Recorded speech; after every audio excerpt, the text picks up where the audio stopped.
Losing to Arizona in the Big 12 Tournament Championship likely cost TCU a hosting spot, but I don't think it should have.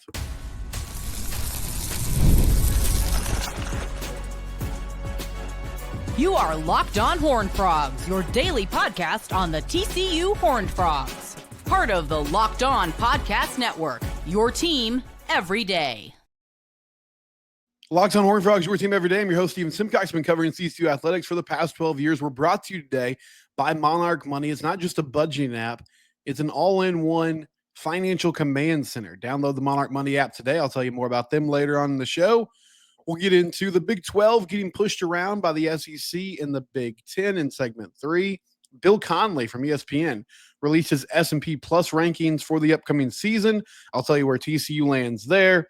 But we start today with TCU baseball. And some housekeeping notes quickly. I'm recording this and releasing this on Sunday. So this is an episode that drops on Sunday, and we'll go through Monday. I'll have a new episode up on Tuesday. The reason I'm doing that, one, I'm on the road with family for Memorial Day weekend. And also, things are changing all the time with baseball and the rankings. And I didn't want to put an episode out at like 8 a.m. on Monday, and then by 11 a.m. it would be outdated because of the selection show. So I'm kind of getting out early, talking about what happened in the Big 12 tournament, potential scenarios for TCU, and then we'll reconvene Tuesday and discuss where they eventually landed. But if you missed it, Frogs lose 2-1 to Arizona in the Big 12 championship game in 10 innings, led 1-0 pretty much that entire ball game. It's like a 1-0 lead in the first inning. Noah Franco had an RBI ground out after Cole Kramer doubled to put guys on second and third with one out. 1-0 lead for TCU, and that was the only scoring for the next 8 innings. And then the top of the ninth, Braden Sloan on the mound. Andrew Kane leads off for Arizona, 2-1 count. He gets a fastball middle. He turns on it, takes some yard, ties the ball game at 1. TCU able to get out of the rest of that inning without any damage. Gave themselves a chance in the ninth to walk it off, couldn't do it. 10th inning, Arizona takes a 2-1 lead on an RBI single. Frogs can't score. TCU falls 2-1. Arizona is your Big 12 tournament champions. So TCU's season, regular season, ends with a 39-18 record. They were 19-11 in conference play. They went 2-1 in the Big 12 tournament. They took down Houston. They took down Kansas, and then they lost to Arizona. So against two of the teams, against two of the best teams in the Big 12, they go 4-0 against KU. They go 1-3 against Arizona. Here's what I don't understand about where we stand. If the projections are correct, TCU will not host a regional next week. They will be a 2 seed. D1 Baseball has them as a 2 seed in the Oxford region, which would send them to take on Ole Miss, or Ole Miss would be the host team in that scenario.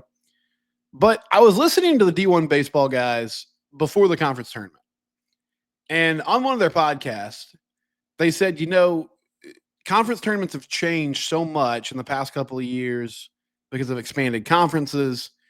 There's a lot more of these, including the Big 12, that now have a single elimination format. And so because of that, they don't hold the same weight that they used to when we're talking about host versus going on the road, when we're talking about bubble teams, because the committee sort of understands baseball's not played in one game sample sizes. It's sort of random what happens to a certain extent. Baseball is about series. It's, double elimination tournament or things of that nature.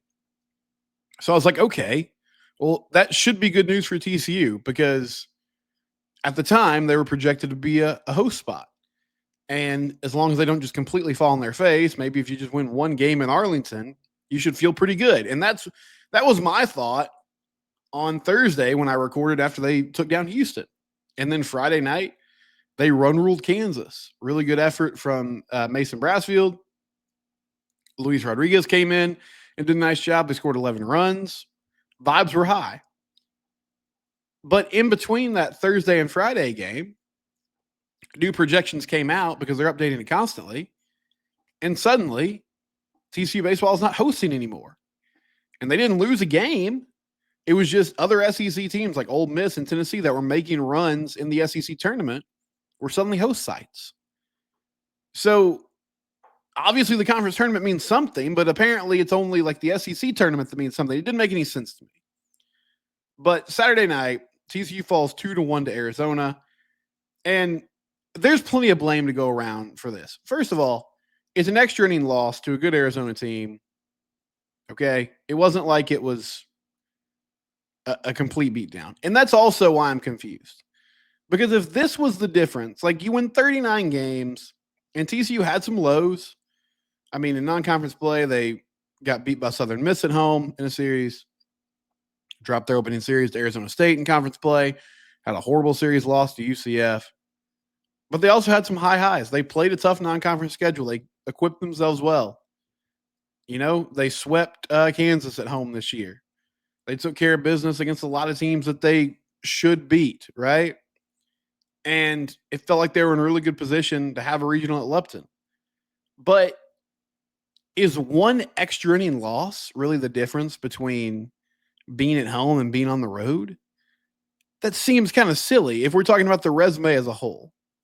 The game itself, as I said at the start of the show, you score one run in the first inning, and that's it. And honestly, TCU didn't even really threaten that often. They had 2 on and nobody out early in the game. I can't remember exactly what inning it was, but Colton Griffin gets picked off second base.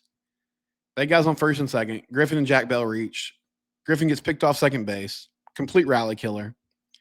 Anthony Silva had what looked like a home run off the bat with Jack Traeger on first. And Nolan Traeger on first. And it looks like he was going to drive it out of the park, but it ends up getting caught at the wall. Really nice catch by the Arizona outfielder. He jumps up, he snags it. But I mean, that was with 2 outs. And Smith Bailey for Arizona, who they hit pretty well in the regular season, and that was the one game that they won in Tucson. He was their Sunday starter all year long. I mean, after getting out of that first inning, he really controlled that ball game. You know, in the 9th, it's tied at 1. Sawyer Strohsnyder gets hit. It's like, okay, we're in business. You got a fast guy on first, harder your lineup up. And I was confused as to why Sawyer never took off and tried to swipe second base. But even still, you had Kramer, Franco, and Brunson up. Like those are your guys. They could not move him at all. So they end up going through that inning, not scoring, not even moving Stroh to second, and go to the 10th and give up a run. And that was really a ball game. But the middle of your lineup in the Big 12 championship game, Strohsnyder, Kramer, Franco, Brunson, 1 for 11. Like, that's not going to get the job done. If this team is going to make a run, the offense has been inconsistent at times. But if they're going to go to Omaha or make it to the Supers, those guys have to hit well. I mean, that's the extent of it. Stroh's been great all year. Kramer's been solid. Franco, Brunson, like, these are the guys that have to lead the charge offensively. Yes, you would love to see Anthony Silva get hot. You would love to see Traeger get hot. It would be fantastic if Jack Bell or Colton Griffin suddenly becomes more of a menace on the base pass and is able to get on base more. If any of those guys step up, huge plus. But the key to this offense is the heart of that lineup, and they didn't produce. But now let me get to the pitching decisions late in that ballgame.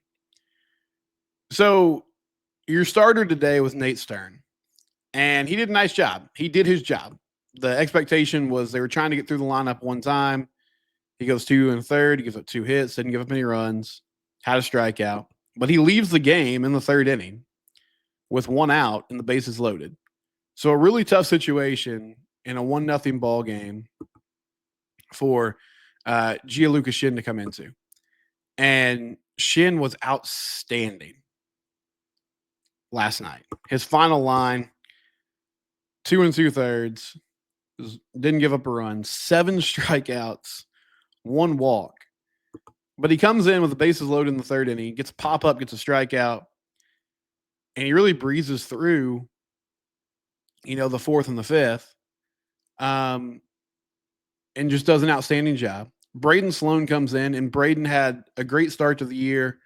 Things got a little hairy later on. He goes 4 and a third, ends up giving up 2 runs, but Braden worked through 2 jams in that game. He comes in the sixth.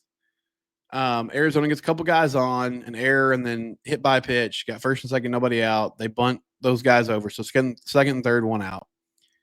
And Sloan bears down and gets a pop up, gets a strikeout, gets out of it. In the 8th inning, leadoff guy gets on. I don't remember how. Next batter hits a cue shot off the end of the bat. It's a lefty. TCU's playing the shift, and so it's basically like a swinging bunt. It just rolls down the third baseline, first and second, nobody out. They bunt those guys over again, and Sloan made a nice play. Cole Kramer makes a great pick at first, second and third, 1 out in the 8th.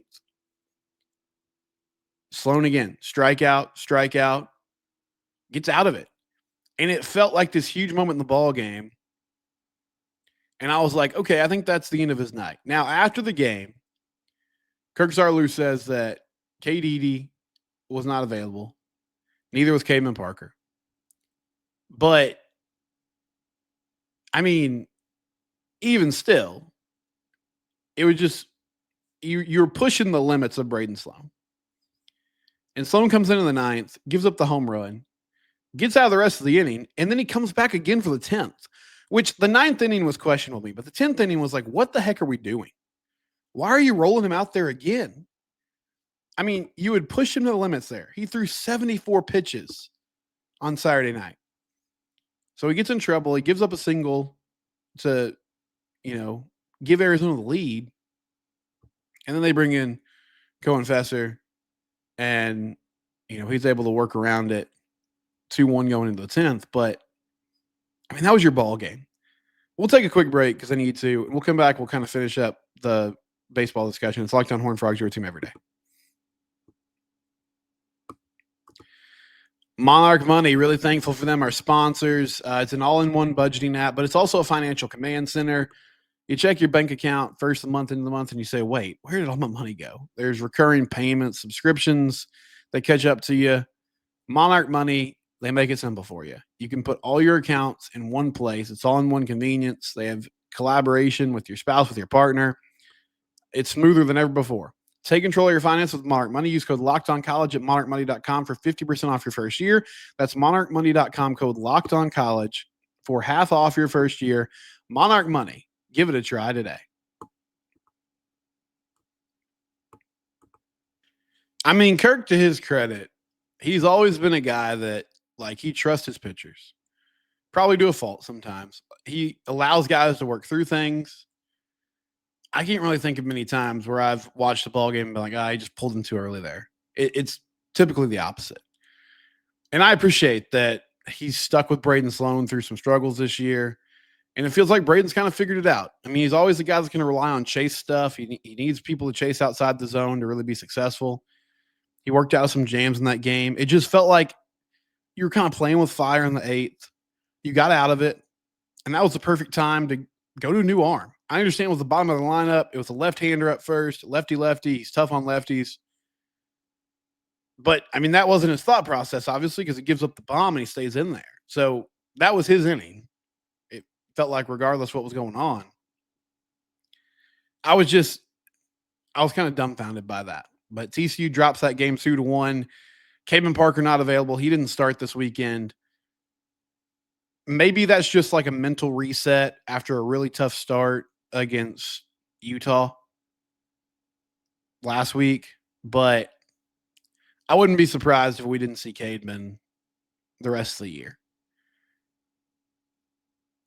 You're in a time of year now, you can't mess around in the regionals and try to let somebody kind of work through it and work it out, right? We're in a time of the season where it's win or go home. So maybe they can find a bullpen role for him.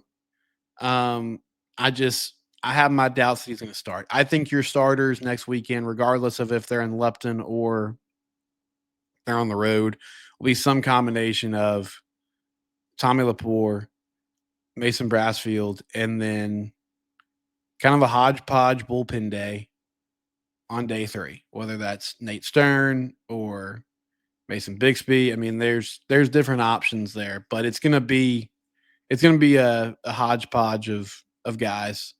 And most likely it'll be similar to what it was Saturday, where it's like, let's get the ball to Braden Sloan in the 4th or the 5th and see how far he can go in a long relief role. But the pitching, honestly, was outstanding this weekend. I mean, against Houston, against Kansas, and against Arizona, they did their job. The bats went silent on Saturday, and that's what really kind of let them down in that ball game. So Bill Conley writes for ESPN. He covers college football, and he used to work for SB Nation, but he put together a formula called S&P Plus, and it factors in returning production, recent success and recent history, strength of schedule. It factors in a lot of different things, and it's basically a power ranking of college football teams. So TCU comes in after this is his post-spring update. TCU comes in at 29th in the country. They have the 19th ranked offense, the 38th ranked defense, and they are number 92 in special teams. S&P Plus projects them to win 7.5 games, or their average win total is going to be 7.5 games. Just for the record, Ohio State's number 1, Alabama 2, Penn State 3, Georgia 4, Texas 5, Notre Dame 6, Oregon's number 7, Clemson number 8, LSU number 9, Michigan number 10. The first Big 12 team to make an appearance is Kansas State at number 18. SMU, number 20, is a team that TCU will play earlier in their schedule. They don't play Texas Tech this year, but Tech sits at 26, BYU at 27, TCU at 29. It's interesting to me that the offense is ranked so high given, I mean, your quarterback's coming back. So that's a huge part of your returning production. And you really didn't have a lot of rushing production to return, but there's some turnover happening there. I'm surprised, given that they had so much turnover with the wide receiver room, that they're sitting there. I do wonder, though, early in the year, I think this offense is going to end up being good. I mean, Sonny Dykes typically has a good offense, and Josh Hoover being a third-year starter, I think they'll be pretty lethal as the season goes on. I do think, though, early in the year, playing some tough defenses and just figuring some things out with, a reshuffled offensive line, with a brand new receiving core. You don't know who your running back's going to be. Maybe the coaching staff knows, but as of now, it's a big question mark. And I believe that those first few weeks of the season, you're basically going to have open auditions. You'll give just about everybody a chance to run the ball and show you what they can do, right? The defense might have to carry them to a certain extent early in the year, because this is the defense that's returning a lot of players. You've got a deeper D-line this year. At linebacker, you've got some roster turnover, but Caleb Alarm-Zor in the middle is a guy that played a lot last season. Nnamdi Obaizor has played a ton of college football, and he'll be back. Your secondary should be very strong. I do think a lot of that kind of hinges on Avery Helm and his health coming back from that ACL injury. But if he's fully healthy and ready to go, then that could be a really good corner room. Like, you've got some depth there with Vernon Glover coming back and Shannon Canada and Javon McIvor, and you bring in, a guy in Elijah Jackson who transfers from Washington and has a lot of experience. Your safeties, you got some playmakers there. But defensively, if this team can rush the passer, I think this defense is going to be really good. And that's a welcome sight.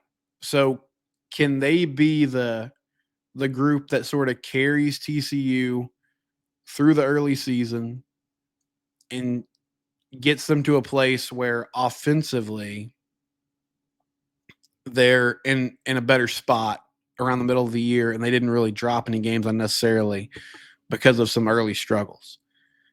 And I've talked about it before, but if they can improve their special teams, that might win them a game or two this year. I mean, 92nd in the country. It's just absolutely ridiculous. And Kyle Limmerman struggled with place kicking. Punting with Ethan Craw that wasn't an area where they're really flipping field position. But it's about complementary football. I mean, when they were 3-3, the big culprit was turning the ball over and just not setting their defense up for success in a defense that was learning a new system and figuring some things out. So if you're better on special teams, if you're better on defense, and if the offense can protect the football, that's going to make a huge difference for this team this upcoming season. And I don't think you have to change your philosophy. I know Sonny wants to be aggressive on those fourth down conversion plays. Fourth and short, he wants to go for it. But if you've got a kicker, like, that's a huge plus. If you can take 3 points here and there from time to time and get something out of it, and again, I think that feeds into, if your defense is solid, then that's a good thing for your team as a whole. When we come back, somebody said I was whining, the Big 12 was whining about the new straight seeding in the college football playoff.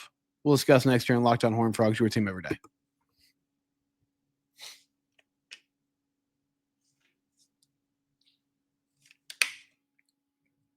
So on my show Friday, I talked about the new straight seeding system in the college football playoff. So if you missed it, last year they did not only automatic qualifiers for the top 4 ranked conference champions, but those teams got an automatic bye, which meant even though Arizona State finished 12th in the standings, they got a first round bye. And then they played Texas on a neutral field at Jerry World, but they didn't have to play in that first round because of winning the Big 12 championship. Well, in this recent vote, they did away with that. It's going to be straight seeding. So they're going to allow the committee to select the schools, which, if they took last year's example, it would have meant 2 Big Ten teams and 2 SEC teams would have been your top 4. And those would be the teams that got the bye. The Big 12 and the ACC would have been shut out.